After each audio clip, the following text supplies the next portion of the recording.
Welcome back. How's everybody doing? So today I wanted to talk about the income share agreement that I signed in order to pay for General Assembly Software Engineering Coding Bootcamp.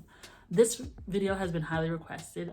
I've gotten a lot of emails about it and a lot of messages on our DMs on Instagram regarding it. So I thought I would talk to you guys about what I signed, why I signed it, and do I think it's a good idea.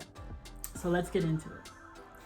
So I signed the income share agreement kind of on a whim. That was part of the reason why, to recap, as I always recap, I was supposed to start this program last summer in June.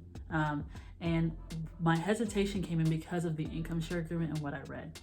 So the income share agreement, also known as the ISA, is administered to General Assembly through a third-party company called Catalyst.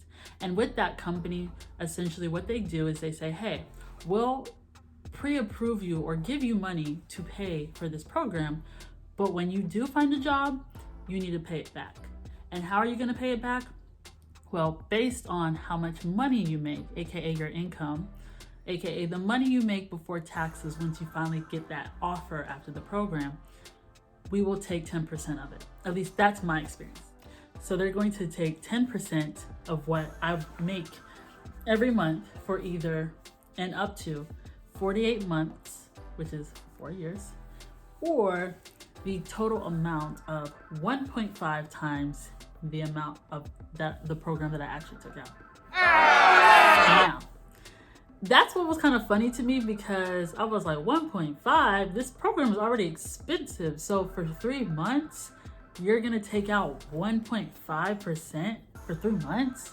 Or 1.5 the amount, meaning, so my income share agreement, I actually pulled it up because I wanted to actually directly talk to you guys about it and read it verbatim. And this is fresh. I mean, I signed this end of February for a March program. I think my start date was March 8th program. So this is my old one. I received a scholarship from General Assembly for women who are interested in technology. So this isn't the exact one, but this is for the cost of the program as if you don't have it. So the ISA amount, the pre-scholarship ISA amount was $14,950. The income share they offered me was 10%. The payment term is 48 months, or 48 payments, payments.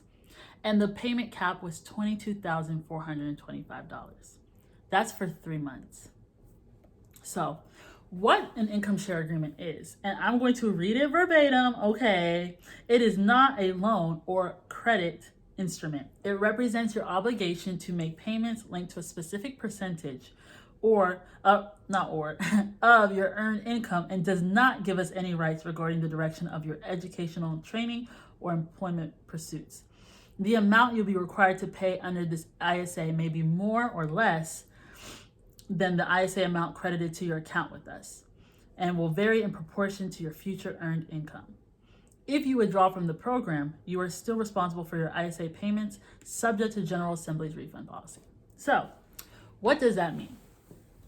Essentially, I will have to pay, in my case, 10% of my income for either the next four years, or the payment cap of, in this case of the one before my scholarship, $22,425 for 3 months. This is one of the main reasons why I said, if you guys can plan to do this boot camp, there are plenty of scholarships out there for people who are interested in going to boot camps. There are programs. Anybody that lives in Atlanta, I will link below. There's something called Accelerate Atlanta, which has been created by a bunch of tech companies to upskill the Atlanta community in the tech field. So there's plenty of opportunities and resources to pay or get at least some funding for this, so that you can either, if you have to still sign an ISA, it'll be a lower amount, or you can avoid it at all. To me, 3 months for a cap of $22,425 is a lot. And this is why I said, if you can, go to school. Or if you don't have to do the boot camp, maybe reconsider, just because $22,000 is a lot. Now, here's where the catch is. So it only comes into effect if you have a job with that makes at least $40,000 or more. Meaning, once we graduated the boot camp, we had a deferment process of 3 months. And within those 3 months, I have to tell them if I've found a job. It does not have to be a software engineering role or any kind of tech role. It could be any job that at least makes 40,000. They're going to ask you. So they called us in the middle of the program. They called us right as we ended the program. And then shortly after the program, they called us to notify us like, hey, just in case you forgot. Hey, just in case you forgot, as if we would forget, you know. They kept calling us and reminding us that these are your terms and this is how it works. And this is when payment is due, right?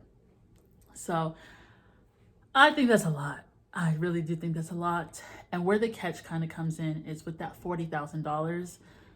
If you make $40,000, and I'm going to read it per my actual ISA, okay?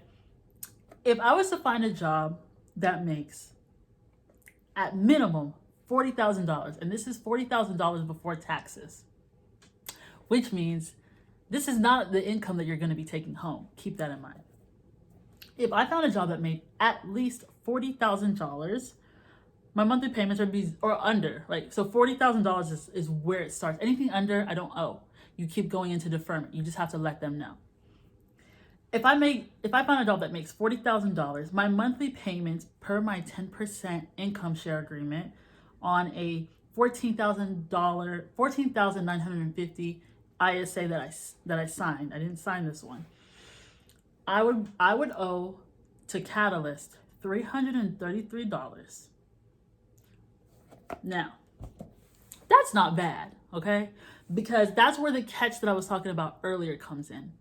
When you sign this, if you're not making that much money, you essentially, after 48 months, you would only owe $16,000. You took out $14,950. So it's only two to 3,000 more than what you actually took out. That's not bad. But most of us that are going into the tech field will not be making $40,000. You'll be making well over $40,000. And that's where my personal issue now comes in with the ISA. For instance, let's say you get that first job and it's $100,000. You're so excited. You're like, yes, mama, I made it. Like, let's go. But then you remember you have to pay this ISA, right?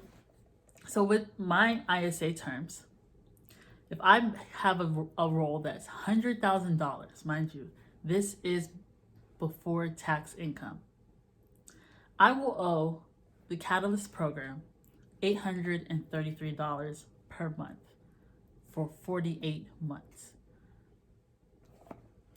That's where my problem is. $833 per month, like as if you have nothing else to pay for, right? So you're just penalized. The more money you make, the more you owe because it's your income share. So I'm sharing my income. And as you switch jobs, you have to update them and let them know, right? Otherwise, so they can adjust accordingly, right? So in a way, you're kind of penalized. But hey, guess what? Nobody put a gun to your head and told you to sign this income share agreement. So make sure you read the terms and understand what you're signing. I knew what I was signing. I was just like, whatever. My thought process was, I'm the finesse queen. So I was like, you know what? What I'm going to do is I'm going to negotiate a decent signing bonus. At least 10, 15, maybe 20. I've even seen 30 or 40 at some programs, right? Or some jobs. I'm going to negotiate a signing bonus. Then I'm going to use all, if not some, of that signing bonus, and I'm going to pay it down. So like, let's say for instance, let's say for whatever reason, my terms were max or 20,000, or what I essentially took out was 20,000, because it's 1.5 times the amount of what I actually took out for the program. So let's say I end up coming to 20,000. I was like, okay, if I can get like a $10,000 or $20,000 signing bonus, I'll just pay that off. Or if it's 10,000, I'll just do 10,000 and see if they'll let me renegotiate and like pay lower, because $830 a month is still a lot. So I was like, when they called me, I was like, hey, this is what I'm thinking, blah, blah, blah. They're like, nah, not happening. Like, well, you will get to pay it off early. And I'm like, ooh, like, okay, like y'all really don't care, but okay. And like I said, that's why it's important to understand and recognize what you're signing. You know, you could essentially get this money in a loan and go to school. That's why I said make sure you understand, do your research.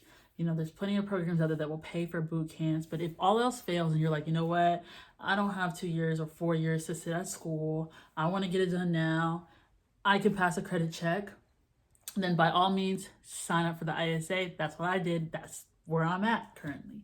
But just know that you will owe, and it's contingent and dependent on the income. So you could work customer support. Like I'm working customer support for a COVID-19 testing center right now, right? So I do make over the threshold.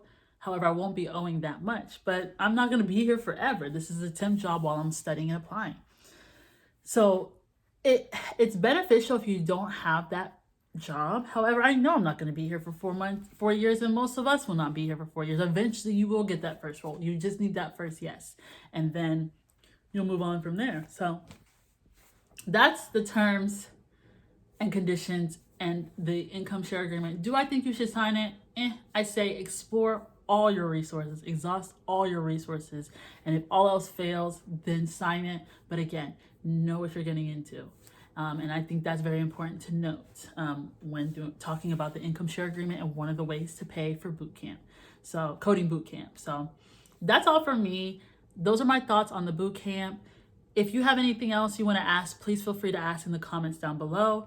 You know, feel free to email me about it. I'm more than happy to talk to you about it. As always, feel free to reach out to me about anything else. Like I said, I love hearing from you guys, and I hope this video was helpful and shines a little bit more light on the income share agreement with General Assembly along with other programs, but that's essentially how it's designed. So I hope you guys have a great rest of your week and a great rest of your life. I mean, you know, I hope you guys have a great rest of your week and continue to study hard. Don't forget, you're not on this journey alone. There's plenty of us out there that are also doing it. You're not alone. So stay motivated and stay encouraged, and I will see you guys in my next video. I have some good news, so I will share that with you guys next week in my next video. As always, have a good one.